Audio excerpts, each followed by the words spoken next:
Hello everybody, welcome back to my channel. For those of you who are new here, my name is Steph, and today we are talking about the 4 cameras that I brought with me traveling that I would recommend to you guys.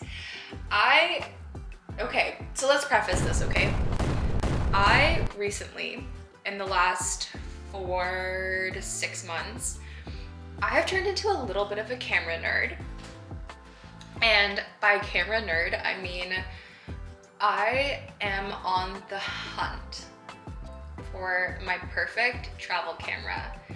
And I fear it may be the Fujifilm X106 that is incredibly sold out, that is incredibly back ordered.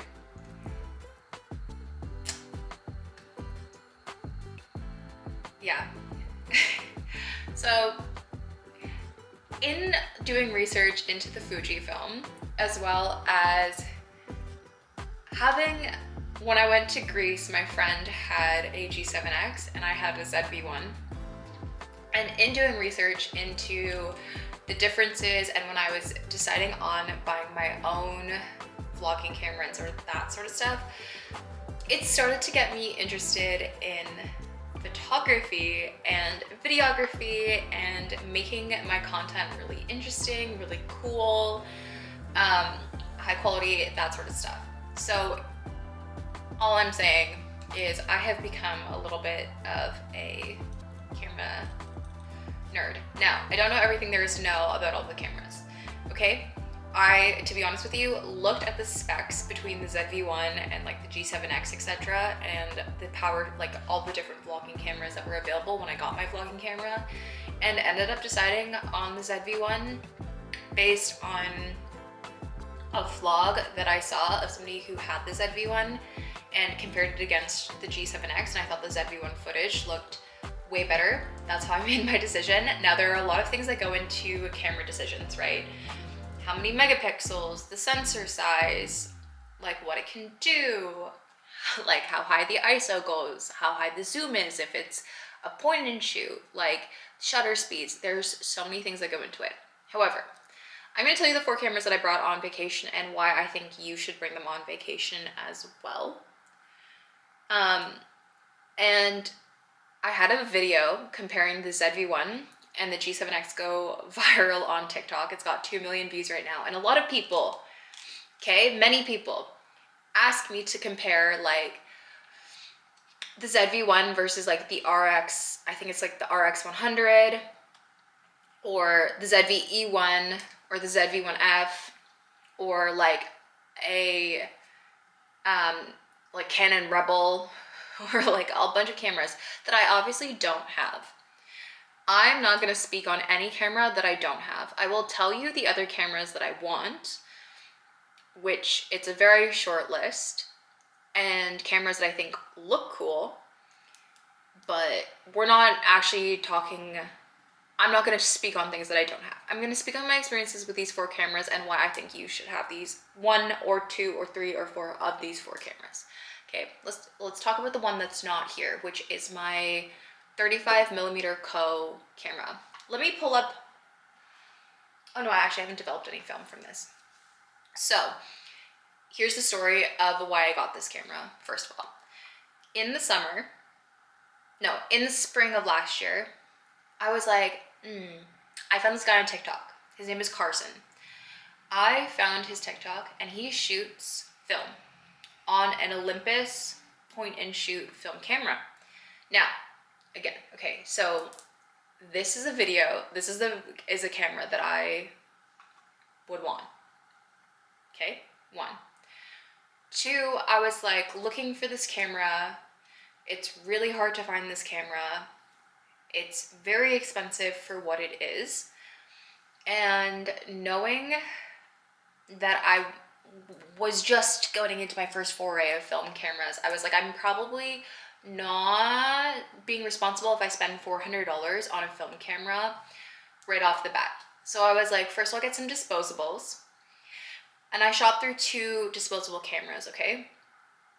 And I was like, this is great, but 1, I want to have some freedom to play around with my film and all that sort of stuff. And two, disposable cameras aren't good for the environment. So I switched over to a 35mm Co film camera, which if you are looking for a more environmentally friendly option on a disposable camera, would highly recommend a 35mm Co camera. Such good vibes, so fun, same disposable camera feel, but not disposable camera disposable. So love that, such a great camera. That is like capture the moment, in the moment, nostalgia, like no editing, you've got to develop, it's the process, it's the experience. It's all about like the fun of shooting a disposable camera in the 90s, that sort of vibe. Like very childhood memories for me, like having disposable cameras on vacation growing up with like my cousins and stuff. That's like the vibe. The next camera I would recommend you guys have is what I'm filming on, which is a Sony ZV-1. Is the construction quite done? So the Sony ZV-1 is my sit-down camera. I love this camera for my sit-down videos. The quality is so good. The audio quality off of the camera itself is actually one of the reasons why I ended up going for it over a G7X.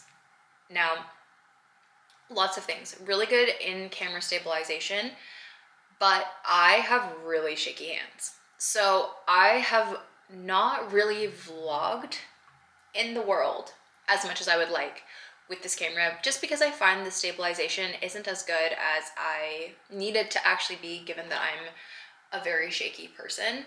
So there's that. And shaky footage in my thing, I like it for certain things, but like I'm okay with it for certain things, I should say. I don't really like it, but I would prefer 9 times out of 10, especially traveling, to have very smooth, more cinematic feeling content, because I want to show you guys like all the beautiful places. Like if I'm just out and about in the city, I don't really care that much, but traveling, especially travel vlogs, which is where I vlog the most, walking around, I want good stable content. So this very much has become my like at home filming setup, and on vacation I love it for filming get readies with me, unboxings. If I'm just sitting like at a cafe, on the beach, that sort of thing, love this. And I love this too because I like the photos that I take off of this in terms of landscapes, and even the portraits off of it are really beautiful. It's great. Will I say it's my favorite camera to shoot photography on? No, it's not. It has a digital screen where everything is adjusted on the screen and not adjusted manually, or like the majority of the adjustments aren't manual. Actually, none of the adjustments are manual except for the mode adjustment. So that bothers me deeply, because in the moment, especially if you want to flip between exposures on flash photos and that sort of thing, this, you gotta get into it. It's kind of fiddly. If you have longer nails, the buttons, etc. So it's not my favorite for that, but I do love the landscape photos that I take on my ZV-1. I also think for shooting self-timer photos, the autofocus feature, or like not necessarily the autofocus feature, but like the focus, the ability to hone in on a subject and stay with the subject as the focal point, on the ZV-1 is better than the other camera that I have, which is the G7X. Now, this is like an OG vlogging camera. A lot of OG vloggers use this, and I have a vlog using this camera as well. My Boston, New York vlog from like eons ago.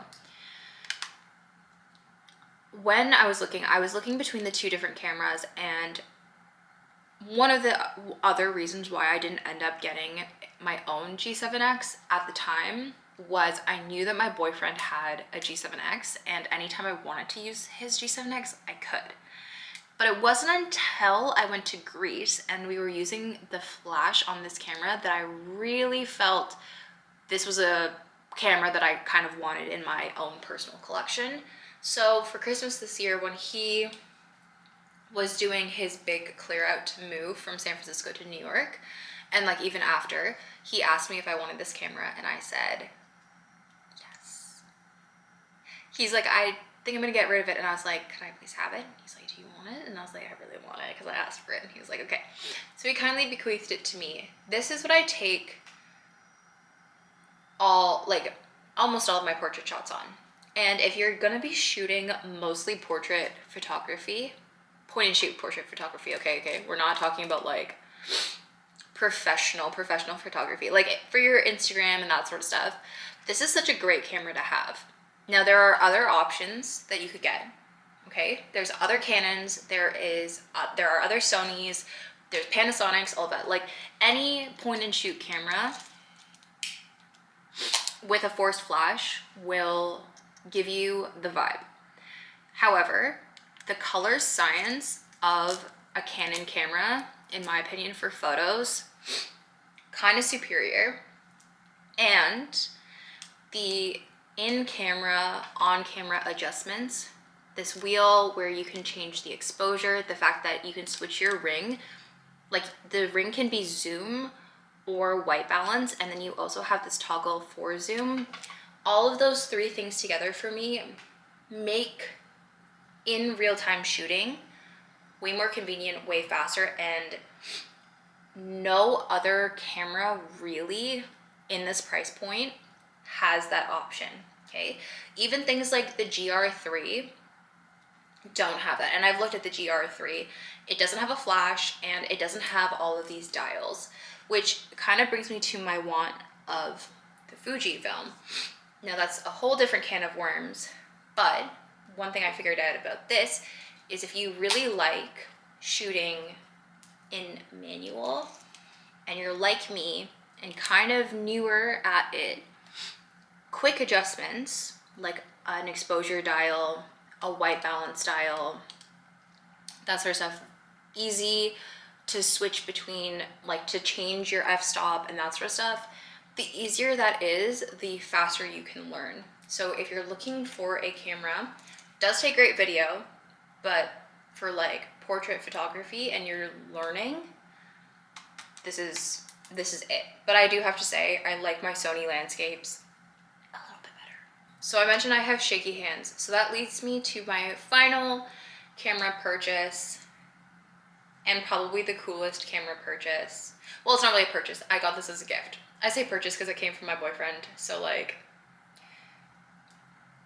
what's his is mine and what's mine is mine. No, I'm kidding. So I got this as a Christmas gift. This is the DJI Osmo Pocket 3. This is, I put it as an action cam. It has a built-in gimbal, a 1-inch sensor, and it is just so cool. It's pocket size. It's like, it's just sick. So I asked for this camera for Christmas because I know that my ZV-1 B-roll footage, okay, is shaky. I know that it's shaky. You know that it's shaky. And I don't want to give you guys motion sickness with my B-roll footage. So I asked for this camera.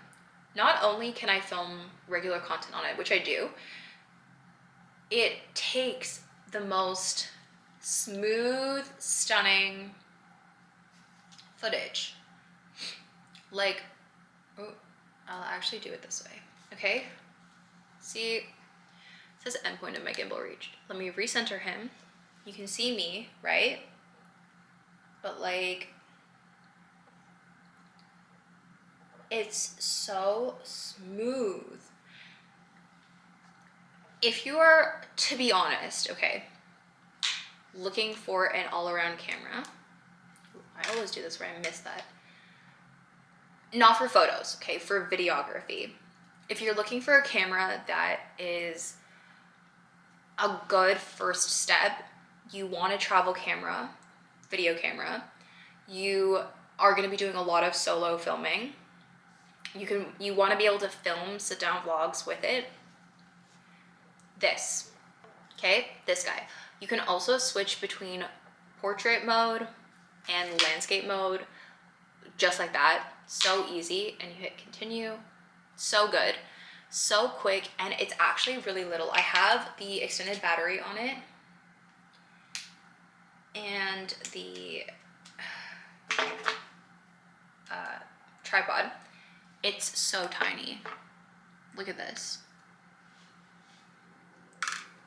So small, so light. It comes with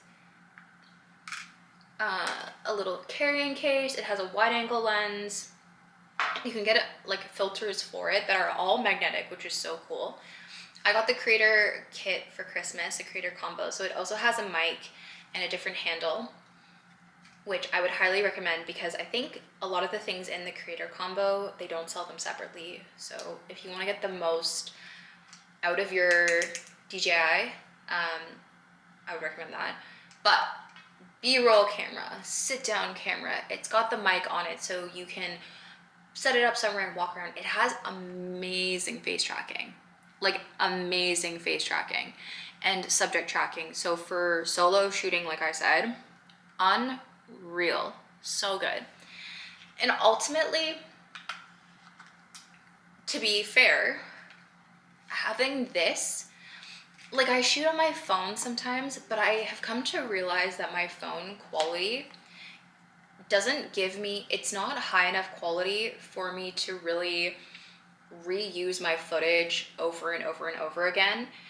And while I love the convenience of shooting on my phone, don't get me wrong, it really over time, because each phone, the quality is different, you really notice the difference, whereas the quality off of ZV-1 or this camera, which came out in 2016, okay? February 2016, so 9 years ago, next month, the quality on this camera is still insane. Whereas we can all agree a 2016 iPhone, the footage from that, it looks like a potato. So investing in something like this and shooting your content on this is going to give you a lot more longevity on your content. So that is those are the 4 cameras I would recommend you bring with you. Now, obviously, a lot of this is superfluous, okay? You can get away with 1 camera. I hold this up because I think this is the most all-round camera. But to be honest with you, walking around on a day-to-day basis, I have both of these on me because they do different things.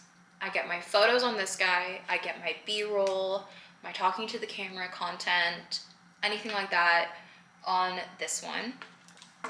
It also means that my footage, like, I hate to say it, stays high quality, better organized, and I'm also not taking up as much space on my phone storage wise, because a lot of the time I will export the 1 or 2 photos I need in the moment off of it, and then I will offload them onto my computer, into a hard drive, onto Lightroom, that sort of stuff afterwards at the end of the day. So I'm really saving space here, which is a weird benefit. But those are my recommendations, the 4 cameras that I personally bring with me.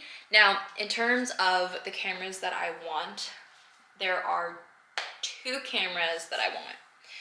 I would love, and I forget exactly, so I would love a Fujifilm X100VI. That is the next thing that I'm gonna get,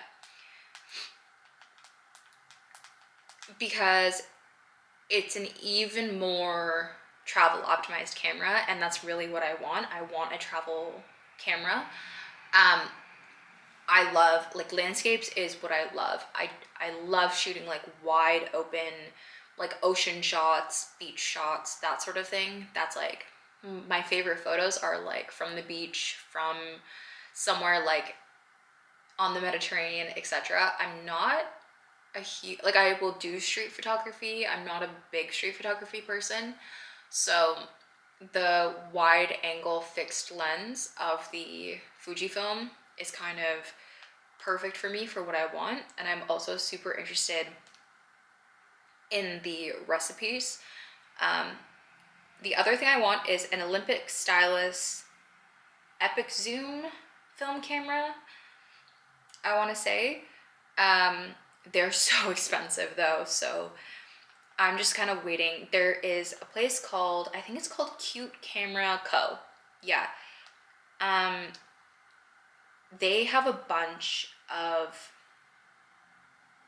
these cameras, and one of the things I like about Cute Camera Co., not sponsored, but what I've read about them and seen in the reviews and stuff is they refurbish the cameras themselves. They make sure that all of the cameras are working, and they rank their cameras by condition. A lot of other places, like if you're going to buy it off of eBay, Etsy, that sort of stuff, there's usually no guarantee that it's gonna work, and then you have to repair it yourself. I would rather have it just repaired for me because I am lazy. I'm not actually lazy, I frankly don't have the time. So that's kind of the spot where I'm at. But $370 for a camera that I think originally was like only $100 something, it's a bit much. And like, how often am I really shooting film? Those are the two cameras that I have next on my docket. And I think once I get those, I will be very happy for a while. I would consider upgrading my Sony ZV-1 to a Sony ZV-1 at one point, which is an interchangeable lens camera. But to be honest with you, a big lens, I have a DSLR. I have an A6500, which is now discontinued. But it's like, if you look up what a 6400 or a 6600 looks like, it's very similar body size. The body itself is compact, especially like if you get a mirrorless, right? But the lenses are still big. And like even compact lenses are still big. So that's where I really like struggle with like upgrading to an interchangeable, because it's a size thing and a weight thing. I don't know. A lot of people are like, you should just get a ZV-1 or ZV-10. Anyways, either way, I don't know. That's the next step. But like, I think if I really were to get into like filming and having a proper sit down setup that I like never tore down really, then yeah, I would consider it. But for the meantime, I'm very happy with these 4 cameras. I hope you guys enjoyed this very different video for me, and I will see you all in the next one.